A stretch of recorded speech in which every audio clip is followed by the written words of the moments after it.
Olá, tudo bem? Estamos juntos novamente. Esta é a Escola Bíblica Dominical da Igreja Batista de Barão do Taquara. Você sabe, né? Nós estamos na Praça Seca, número 32, em frente à estação do BRT aqui da Praça Seca, em Jacarepaguá. Estamos no Rio de Janeiro, né? Porque esse vídeo vai para o Brasil inteiro, para você saber que nós estamos no Rio de Janeiro. Estamos estudando essa revista aqui. Essa revista que vai tratar dos livros de Jeremias, Lamentações, Jeremias, Ezequiel e Daniel. É como se nós estivéssemos fazendo uma viagem panorâmica sobre esses livros. Porque é claro que você não consegue reduzir 52 capítulos em 4 lições, né? Dá para reduzir 2 lições, 3 capítulos, como acontece com Lamentações.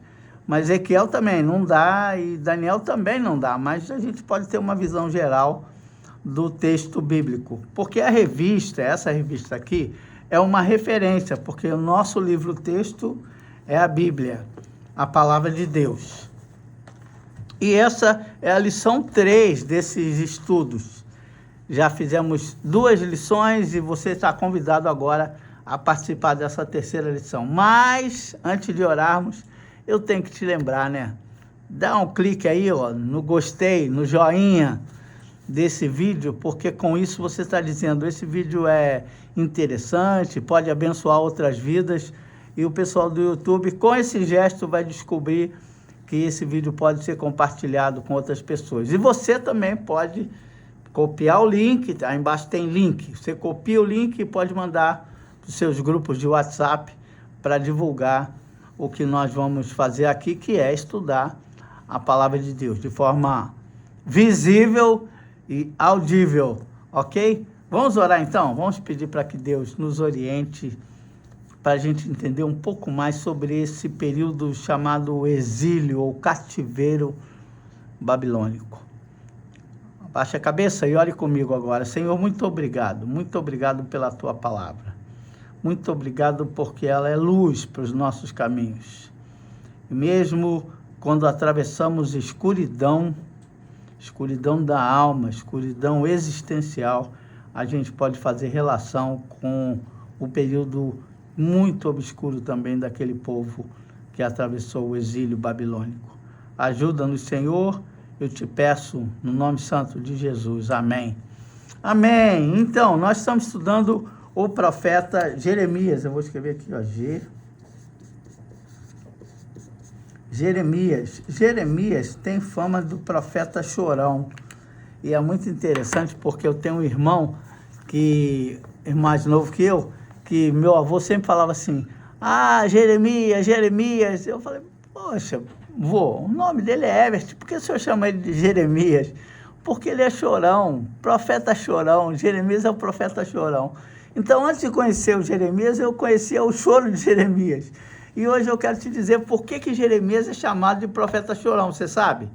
Jeremias é chamado de profeta chorão porque ele escreveu o livro de Lamentações. Lamentações é o quê? Choro, né? Chororô. O chororô, é o profeta do chororô, porque o Jeremias, eu vou botar aqui no gráfico para você entender, o Jeremias profetizou cerca de 40 anos, exílio babilônico, 40 anos, e o Jeremias é anterior ao exílio, e ele também viu o exílio acontecer. Então Jeremias é o profeta, é a voz de Deus, aqui, isso aqui é o profeta, a voz de Deus. Aqui é o ícone do profeta. Ele é a voz de Deus para aquele povo.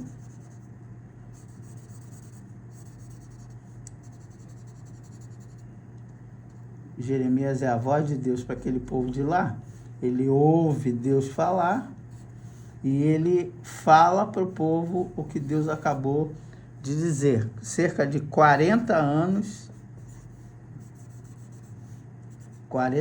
ele foi profeta. Então, ele viu como estava o povo antes do exílio. Ele chamou a atenção para o povo para voltarem para Deus e não precisarem atravessar esse período do exílio. Mas eles não ouviram Jeremias, como Deus já tinha avisado a Jeremias. Se você tiver alguma dúvida, olha as lições anteriores. Deus já havia dito a Jeremias, você vai falar e as pessoas não vão te dar bola, não vão te dar ouvidos. E ele chorou, ele lamentou, porque ele viu o povo sair para o exílio. Quem saiu no exílio na primeira leva foi Daniel, o profeta Daniel e os seus amigos. Mais tarde, Ezequiel. Então, só pelo gráfico aqui, você já pode entender que o Jeremias atravessou o começo do exílio e dentro do período do exílio estão dois profetas famosos, Ezequiel e Daniel. Você também nunca mais vai esquecer disso. Os dois terminam com El, que significa Deus. Daniel é o profeta com muito dinheiro, rico. Ezequiel é o profeta pobre. Quando chegar lá você vai ver, mas agora você já começa a entender por que um ouve e vê um palácio e a mão escrevendo na parede do rei. Isso é o rico ou é o pobre? Claro que é o rico. O outro vai falar de morte na panela, panela vazia, só farinha e morte na panela. É o pobre ou o rico? É o pobre, é claro. Panela, farinha, morte na panela é coisa de profeta pobre. Mas isso a gente vai falar sobre isso lá na frente. Hoje eu quero compartilhar com você as causas do exílio babilônico. Por que o exílio ocorreu? O exílio ocorreu por alguns motivos. E eu simplifiquei, o autor da lição também, da seguinte forma. Letra I mais letra I mais letra O. Sabe o que a gente reduz disso aqui? Por causa de idolatria, por causa de imoralidade e por causa de opressão social. Então, 3 coisas fizeram que o cativeiro ocorresse. E os primeiros capítulos do livro de Jeremias falam justamente que as pessoas tinham que deixar a idolatria, voltar a adorar somente a Deus. Eles tinham que deixar a imoralidade, porque eles eram, deixa eu ver se eu posso falar isso, eram crentes, ou melhor, eram religiosos. Eles iam para o templo, eles adoravam, eles entregavam suas ofertas, eles participavam do culto a Yahvé. Só que fora da igreja, eles também faziam suas oferendas, seus agrados, e para não correrem riscos, eles agradavam também os deuses cananeus. Então, na verdade, Deus nunca se agradou disso, de você dividir seu coração entre ele e os outros, porque os outros são ídolos. O nosso Deus de verdade se sente traído e humilhado quando isso ocorre. E aí o peso da mão do Senhor é muito grande. E eu sei que, eu falei crente, eu sei que não é religioso, mas eu sei que hoje em nossas igrejas também nós temos muita gente que vai para o culto, adora a Deus, canta os hinos, mas do lado de fora também bate na madeira, torce para destino, faz figa, faz um monte de coisa, cristais. É muito curioso como nós nos parecemos com eles. Por isso que eu acho que esse texto é tão atual, é tão forte, porque o Jeremias vai falar contra essa questão da idolatria. Ele também vai falar contra a imoralidade. E a imoralidade não era apenas a imoralidade sexual, era a imoralidade nos negócios também. Um queria passar a perna no outro, e depois você vai ver ao longo das lições que até os parentes, um passava a perna no outro. A terra dos espertos, sabe? Jerusalém virou a terra dos espertos, cada um querendo ser melhor do que o outro e mais malandro do que o outro. Parecia realmente uma terra de ninguém, porque quando isso ocorre na sociedade, ela vai se desfazendo. Por isso, a opressão social era natural, porque deixaram de lado os pobres, as viúvas, os órfãos, porque isso é gente invisível. É o que acontece com a nossa sociedade, exatamente a mesma coisa. Essas pessoas são tratadas como invisíveis. E o que acontece então? Isso aqui é a razão do cativeiro babilônico. Agora, a gente vai ver que o profeta, esse cara daqui, eu vou botar um cabelo nele, coitado do Jeremias, ficou sem cabelo aqui, eu vou botar um cabelo assim, meio desregrado assim, porque ele era sacerdote, mas sacerdote era mais chique, sabe? Sacerdote era um cara que tinha ascendência na sociedade, mas Deus chamou ele para ser profeta e falou: agora você não vai ter regalias de sacerdote, você vai ser profeta. O profeta é a voz de Deus para o povo. Mas, exatamente como acontece em nossos dias, existem aqueles que são profetas fake. Já ouviu falar nisso? Profetas fake nada mais são do que falsos profetas. Então, o que eles faziam? Eles botavam a máscara de profeta. E veio a minha palavra do Senhor dizendo que era a fala deles. Eles botavam a máscara de profeta, mas eles falavam em nome deles mesmos. E como é que você vai resolver o problema dos profetas, de fazer a separação entre os profetas e os falsos profetas? Aqui Jeremias nos ensina. Ele fala, mas Deus não fala com ele. Deus mesmo não quer papo com esse cara. Eu vou ler o texto bíblico para você ver isso aqui.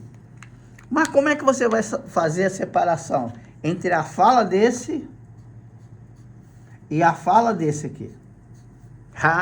Jeremias nos dá a grande alternativa e a grande solução para isso aqui. Como você vai separar o falso profeta do profeta de verdade? Bem, a primeira coisa é que o profeta tem história. Porque não adianta o cara começar a falar para você e não ter história nenhuma. Você olha o passado dele, teu passado te condena. Não dá. Profeta tem história, história de relacionamento.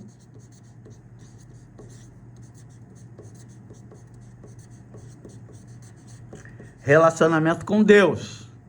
O profeta nem sempre